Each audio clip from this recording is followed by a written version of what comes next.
Hello दोस्तों, कैसे हैं आप लोग। स्वागत है आप सभी लोगों का आप सभी के अपने चैनल सपोर्टिंग ऑफ फार्मेसी में। दोस्तों, आज का ये वीडियो आप सभी लोगों के लिए बहुत ही महत्वपूर्ण होने वाला है, क्योंकि आज के इस वीडियो में आप लोगों को बताने वाला हूं पेशाब की थैली में सूजन के इलाज के बारे में कि अगर किसी की पेशाब की थैली में सूजन हो जाता है तो उसका क्या इलाज होता है, उसमें कौन कौन सी दवाइयों का इस्तेमाल किया जा सकता है। सारी की सारी दवाइयों के बारे में एक ही वीडियो में पूरा डिटेल बताऊंगा और लास्ट में ये भी बताऊंगा कि दवाइयों को किस तरीके से डॉक्टर लोग प्रिस्क्राइब करके एक पर्चे में लिखते हैं। नहीं तो कहते हैं आप लोग कितने सारी दवा के बारे में बता दिए हैं, क्या सारी दवाइयों का इस्तेमाल करना है, तो वो भी डाउट आपका आज यहाँ पर क्लियर कर दूंगा। तो चलिए दोस्तों, वीडियो को स्टार्ट करते हैं बिना देर के हुए। लेकिन स्टार्ट करने से पहले एक महत्वपूर्ण सूचना यह है कि सपोर्टिंग ऑफ फार्मेसी के इस चैनल पर यह वीडियो बनाया जाता है केवल और केवल मेडिकल छात्रों के नॉलेज के लिए। कोई भी दवा अपने से ना इस्तेमाल करें बिना डॉक्टर के सलाह के। चलिए दोस्तों, शुरुआत करते हैं। देखिए, ये जो है, ये क्या है, कलर को चेंज कर दूं थोड़ा सा तब आप लोगों को दिखेगा। ये जो है दोस्तों, ये है किडनी। ठीक, पेशाब के थैली में जब सूजन होता है तो ये होता है थैली, जिसको हम लोग बोलते हैं कि ये होता है ब्लैडर। इतना बात तो सभी लोगों को पता ही होगा। और एक बात बता देता हूँ, अगर किसी के पेशाब की थैली में सूजन तो ठीक है, ये बताऊंगा आज आप लोगों को, लेकिन ये भी थोड़ा सा बेसिक नॉलेज जान लीजिए कि अगर किसी को किडनी में स्टोन हो जाता है, पथरी हो जाता है, तो इसी पेशाब के रास्ते से इसको गला करके निकाला जाता है और इसी रास्ते से ये धीरे धीरे करके गल करके आ करके और बाहर निकल जाता है। तो ये इसीलिए कहते हैं जो हमारा किडनी होता है और यूरिन का ट्रैक होता है, रास्ता होता है, ये आपस में अटैच होते हैं। ये बात समझ में आया ना आप लोगों को। अब इन्हीं के बीच में अगर स्वेलिंग हो जाएगा तो इसी को मेडिकल के टर्म में बोला जाता है सिस्टाइटिस। अगर किसी के पेशाब की थैली में सूजन हो जाता है तो उसको मेडिकल के टर्म में बोला जाता है सिस्टाइटिस। तो आज की इस वीडियो में आप लोगों को क्या क्या सारी चीज़ इसके बारे में बताने वाला हूं, बस थोड़ा सा यहाँ पर बेसिक जानकारी लीजिए, उसके बाद हम लोग शुरुआत करते हैं। अगर किसी के पेशाब की थैली में सूजन हो जाता है तो वो क्या होता है, उसका लक्षण क्या होता है, उसका होने का, स्वेलिंग होने का क्या कारण होता है, कौन कौन से डायग्नोसिस टेस्ट कराए जाते हैं, उसके क्या इलाज होते हैं, और लास्ट आप लोगों को मेडिसिन और लास्ट में प्रिस्क्रिप्शन के बारे में बताऊंगा कि किस तरीके से दवाइयों को लिखा जाता है। तो ये सारी की सारी बात आपको यहाँ पर एकदम अच्छे से समझा करके भेजूंगा, तो एक बार पूरी वीडियो को जरूर देख लेना। चलिए शुरुआत करते हैं। सबसे पहले इंट्रोडक्शन के बारे में। इंट्रोडक्शन की बात करें तो अगर किसी के पेशाब के थैली में सूजन हो जाता है तो उस केसेस में देखा जाता है कि उनको दर्द होगा, वहाँ पर सूजन बन जाएगा। कहाँ पर? हमारे ब्लैडर में।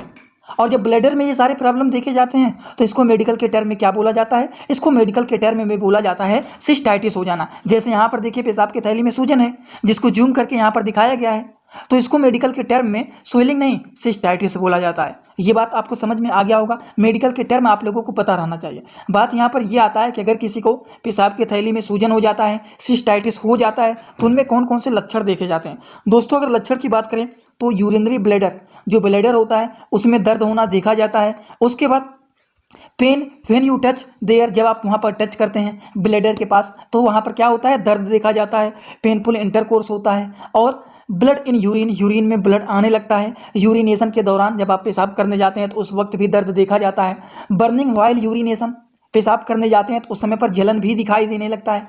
ये भी प्रॉब्लम देखे जा सकते हैं। उसके बाद पेल्विस एरिया में क्या होता है? दर्द देखा जाता है। शरीर में कमजोरी होना, थकान होना, ये सारे प्रॉब्लम देखे जाते हैं। जी मचलाना, उल्टी होना, यूरिन का कलर डार्क हो जाना, उसके बाद ब्लड में यूरिन आना, उसके बाद पस में कम्स इन यूरिन, मतलब यूरिन में पस भी आ सकता है, मतलब मवाद होता है। पस को हिंदी भाषा में बोलते हैं मवाद आना, तो ये भी आ सकता है। अगर किसी के पेशाब के रास्ते में क्या हो जाता है, पेशाब की थैली में सूजन हो जाता है तो पस भी बन सकता है वहाँ पर।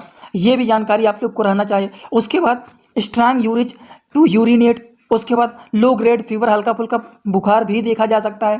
तो ये सारे के सारे लक्षण होते हैं, जो कि सारे लक्षण को एक में ही करके आपको बता दिया हूँ, जिससे इधर उधर खोजने की आवश्यकता ना पड़े कि अगर किसी को सिस्टाइटिस हो जाता है, पेशाब की थैली में सूजन हो जाता है, तो उनमें क्या क्या लक्षण देखे जाते हैं। अब देखिए, ये प्रॉब्लम होने का कारण क्या होता है?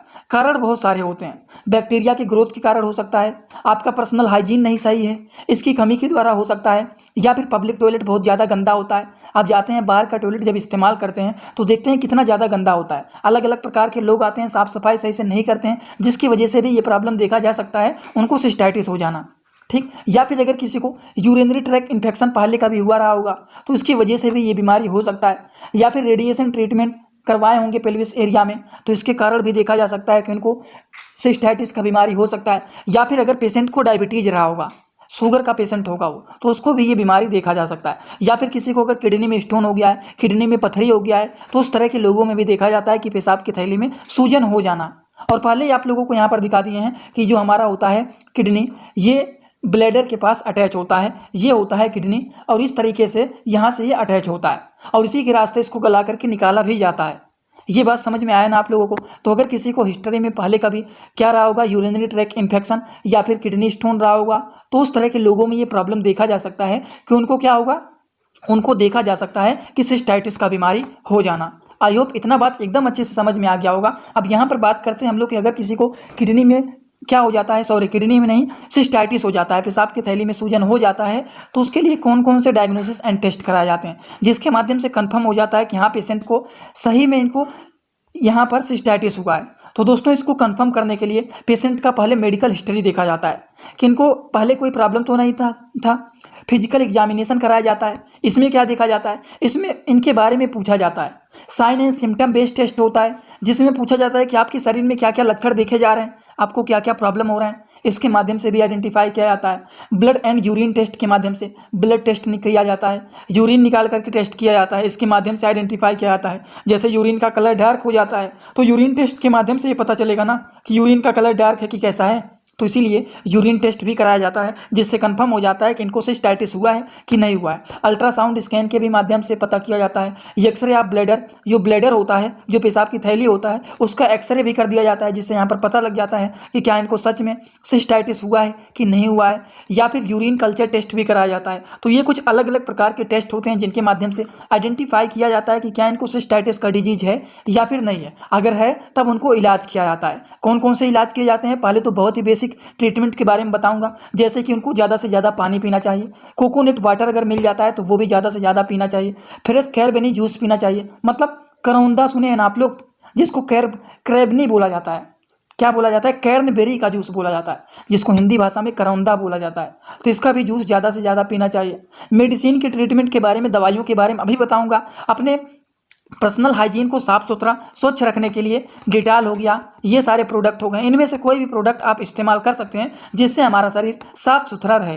ठीक, कैसे इस्तेमाल करना है, जैसे कि मान लीजिए 2 से 3 लीटर पानी है तो पर डे में इसको पीना चाहिए। जैसे कि आपको बताए हैं कि ज़्यादा से ज़्यादा पानी पीना चाहिए, तो 2-3 लीटर कम से कम तो दिन भर में पी ही लेना चाहिए, कम से कम इतना तो पी ही लेना चाहिए। और साफ़ सफाई के लिए आप ये प्रोडक्ट कोई भी इसमें से इस्तेमाल कर सकते हैं। आई होप आप सभी लोगों को इतना एकदम अच्छे से समझ में आ गया होगा। तो चलिए अब आप लोगों को बताने जा रहे हैं medicine for the treatment of cystitis disease, मतलब अगर किसी के पेशाब की थैली में सूजन हो जाता है तो उसका क्या इलाज किया जाता है, कौन कौन सी दवाइयों का इस्तेमाल किया जा सकता है। अभी आप लोगों को सारी दवाइयों के बारे में एक ही बार में बताऊँगा। उसके बाद आप लोगों को प्रिस्क्रिप्शन के बारे में बताऊंगा कि किस तरीके से डॉक्टर लोग दवाइयों को कैसे कैसे इसकी डोज को बना करके लिखते हैं। तो ये सारी बात आपको लास्ट में बताऊंगा और लास्ट में देख करके ही आप लोग जाना, नहीं तो आप कंफ्यूज हो जाएंगे कि कौन कौन से दवा का इस्तेमाल कैसे करना है और कैसे नहीं करना है। दोस्तों इसी तरह से मैं आप सभी लोगों के लिए एक बुक बनाया हूं जिस बुक का नाम है A to Z medicine book. ये जो दोस्तों बुक है ये टोटल 600 पेज का है, जिसमें आप लोगों को टोटल 46 चैप्टर मिल जाएंगे और साथ ही साथ आप लोगों को फ्री में पूरे बुक का 46 वीडियो लेक्चर भी मिल जाएगा हर एक चैप्टर का, जिसकी आप लोगों को मिल जाएगा मात्र 499 रुपये। ये बुक आप लोगों को PDF के फॉर्मेट में व्हाट्सएप पर मिलेगा, जो कि आप कैसे लेंगे इसी वीडियो के कमेंट बॉक्स में जाएंगे, वहां पर एक लिंक मिल जाएगा। जब आप उस लिंक पर क्लिक करेंगे तो डायरेक्ट आप व्हाट्सएप पर पहुंचेंगे, उसी नंबर पर आपको पेमेंट करना है, वहीं पर आपको बुक और पूरे बुक का वीडियो लेक्चर भी मिल जाएगा। जो लोग लेना चाहते हैं ले सकते हैं, जो लोग प्रैक्टिस करने वाले छात्र हैं जरूर इस बुक को परचेज करें, जिसमें हजारों प्रकार की दवाइयों का नॉलेज आपको मिल जाएगा। ये सारी बात लास्ट में आपको प्रिस्क्रिप्शन में बताऊंगा। चलिए शुरुआत करते हैं सबसे पहले मेडिसिन के बारे में। सबसे पहला जो मेडिसिन है वो है लीवोफ्लॉक्स 500। अब इसको जूम कर लेता हूं थोड़ा सा। ये दोस्तों है लीवोफ्लॉक्सिन टैबलेट, जो कि फ्लॉक्सिन आ गया है, मतलब ये कहीं ना कहीं एक प्रकार का एंटीबायोटिक मेडिसिन है जो कि बैक्टीरियल इन्फेक्शन को किल करने का काम करता है। और आप लोगों को बताया है कि अगर किसी को सिस्टाइटिस हो जाता है तो सिस्टाइटिस का मेन जो कारण होता है वो बैक्टीरिया का ग्रोथ होने के कारण होता है। जब बैक्टीरिया का ग्रोथ ज़्यादा हो जाता है तो उसकी वजह से देखा जाता है कि उनको सिस्टाइटिस हो जाता है, पेशाब की थैली में सूजन हो जाता है, तो उसके लिए उनको एंटीबायोटिक मेडिसिन को दिया जाता है। और एंटीबायोटिक मेडिसिन में जैसे कि लीवोफ्लॉक्सिन टैबलेट हो गया, जो कि इंडियन फार्माकोपिया का 500 mg का ये टैबलेट है, और ये मेडिसिन जो है सिप्ला कंपनी के द्वारा बनाया गया है। तो लीवोफ्लॉक्सिन टैबलेट का इस्तेमाल किया जाता है, जिनका डोज होता है 1 टैबलेट दिन भर में 1 से 2 बार इसका इस्तेमाल किया जा सकता है। समझ गए आप लोग। चलिए बात करते हैं अगले मेडिसिन के बारे में। इसमें देखिए मिला हुआ है लीवोफ्लॉक्सिन एंड ओरिंडाजोल। इसमें 2 चीज़ मिला हुआ है, जो कि फाइनल OZ के नाम से भी ये ज़्यादातर जाना जाता है, जो कि मैनकाइंड कंपनी के द्वारा ये डिस्कवरी किया गया है। इनका डोज क्या होता है, 1 टैबलेट दिन भर में, इसको 1 बार ही इस्तेमाल किया जा सकता है according to the patient condition. तो ये भी बैक्टीरियल इन्फेक्शन के ग्रोथ को रोकने का काम करता है। समझ गए आप लोग। तो इनमें से कोई भी आप इस्तेमाल कर सकते हैं। कुछ और भी दवाइयाँ होती हैं, जैसे कि ये देखिए, ये भी आपका होता है, ये भी अगर किसी को सिस्टाइटिस हो गया है तो ये भी दवा का इस्तेमाल किया जा सकता है, जिसका नाम है ओफ्लैक्स ओजेड। इसमें भी सेम वही चीज़ पाया जाता है, ओफ्लैक्सिन एंड ओरिंडाजोल, जो कि इंडियन फार्माकोपिया का ये भी मेडिसिन होता है। और इसका डोज क्या होता है, एक टैबलेट दिन भर में केवल और केवल एक बार ही इस्तेमाल करना है, पर डेज 1 टैबलेट, एक एक टैबलेट डेली उनको इस्तेमाल करना चाहिए। ये भी बात समझ में आ गया होगा। कुछ और भी दवाइयाँ होती हैं, जैसे कि ये हो गया नॉरफ्लॉक्सिन एंड टिनिडाजोल, ये भी मेडिसिन का इस्तेमाल किया जा सकता है, जो कि नॉरफ्लॉक्स TZ के नाम से फेमस होता है। ये सारी की सारी दवाइयाँ सिस्टाइटिस के ट्रीटमेंट के लिए इस्तेमाल किए जा सकते हैं। अब बहुत सारे लोगों के मन में सवाल होगा, क्या ये सारी दवाइयों का इस्तेमाल करना है? सारी दवाइयों का नहीं इस्तेमाल करना है। इसके लिए आपको लास्ट में देखना होगा, जब मैं प्रिस्क्रिप्शन आपको बताऊंगा किस तरीके से दवाइयों को लिख करके दिया जाता है, वो लास्ट में आप लोग देखना। लेकिन अभी सारी दवाइयों के बारे में बस बेसिक नॉलेज ले लीजिए कि ये सारी दवाइयाँ इसके ट्रीटमेंट के लिए इस्तेमाल किए जाते हैं। ठीक, तो ये हो गया नॉरफ्लॉक्सिन एंड टिनिडाजोल टैबलेट। बात करें अगले मेडिसिन के बारे में, तो अगला जो मेडिसिन है वो है फोसिरोल। ये क्या है? ये एक प्रकार का पाउडर होता है। थोड़ा सा जूम कर दूं तो ये देखिए, फोस्फोमाइसिन ट्रोमेथामोन पाउडर। अब ये जो होता है, ये भी बैक्टीरियल इन्फेक्शन को किल करने का काम करता है पाउडर, ठीक, जो कि सिप्ला कंपनी के द्वारा बनाया गया है। इनका क्या होता है डोज, तो ये जो होता है 3 ग्राम का सिंगल डोज, ओनली केवल और केवल एक बार ही इस्तेमाल इसका किया जाता है, इस पाउडर का। समझ गए आप लोग? तो ये भी जानकारी आप लोगों को रहना ही चाहिए। चलिए बात करें अगले मेडिसिन के बारे में। अगला जो मेडिसिन है वो है क्लेवन 625। क्लेवन 625 है, ये क्या है? इसके बारे में तो आप लोगों को, सभी लोगों को पता होगा। क्लेवन 625 ये भी जो होता है, इसको भी अगर किसी को सिस्टाइटिस हो जाता है तो उस केसेस में इसका भी इस्तेमाल किया जाता है, ठीक, जिनका डोज होता है एक टैबलेट दिन भर में 2 से 3 बार आप इसका इस्तेमाल कर सकते हैं, according to the patient condition. कुछ इंजेक्शन के भी इस्तेमाल कर सकते हैं, जैसे कि ये, इसका नाम जूम कर दो तब आपको दिखेगा। ये है दोस्तों एमोक्सिसिलिन एंड पोटेशियम कैल्वोनेट इंजेक्शन, जो कि इंडियन फार्माकोपिया का ये इंजेक्शन है। इनका जो होता है ये एगमेंटिन इंजेक्शन होता है। यहाँ पर नाम साफ नहीं दिख रहा है तो इसीलिए इनका नाम यहाँ पर लिख दिए हैं। तो ये भी इंजेक्शन काफ़ी ज़्यादा यूजफुल एंड पॉपुलर माना जाता है। अगर किसी को सिस्टाइटिस हो जाता है और इमरजेंसी कंडीशन है तो सबसे पहले टैबलेट नहीं, सबसे पहले इंजेक्शन का ही इस्तेमाल किया जाता है। 0.25 से लेकर के 1 ग्राम तक दिन भर में 2 से 3 बार इसका इस्तेमाल किया जाता है। वो भी इसको IV रूट से लगाया जाता है, मतलब इसको नस में लगाया जाता है। समझ गए आप लोग? ये भी बातें हो गई। चलिए बात करते हैं अगले मेडिसिन के बारे में। अगला जो मेडिसिन है वो है कोट्रिमाक्सोल टैबलेट। कोट्रिमाक्सोल टैबलेट जो होता है, ये भी कहीं ना कहीं बैक्टीरियल इन्फेक्शन को भी किल करने का ये काम करते हैं, जिनका डोज होता है 1 टैबलेट पर डेज। एक एक टैबलेट डेली खाया जाता है, एक टैबलेट आज, एक टैबलेट कल, एक टैबलेट नेक्स्ट डे, ऐसे इसको खाया जाता है। ठीक, कुछ और भी दवाइयाँ होते हैं सिस्टाइटिस डिजीज के ट्रीटमेंट के लिए। सारी दवा को पहले जान लीजिए, फिर कैसे दवाइयों को दिया जाता है वो आप लोगों को मैं बताऊँगा।